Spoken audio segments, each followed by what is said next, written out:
What's up everyone? Welcome back into my YouTube channel. So ngayon pag-usapan natin kung bakit nga ba mahalaga ang time management sa ating negosyo.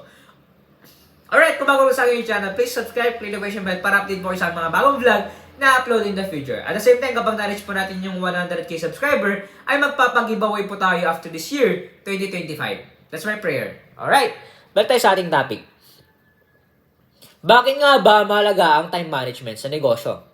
Alright, ito yung aking insight. Okay, sa tanong na yan. Dahil para maging productive at maayos ang workflow mo.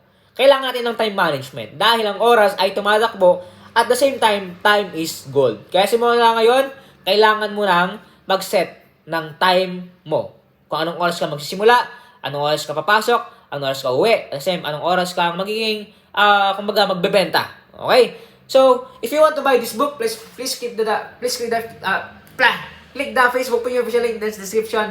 Mag-buy lang po kayo. Salamat po and God bless.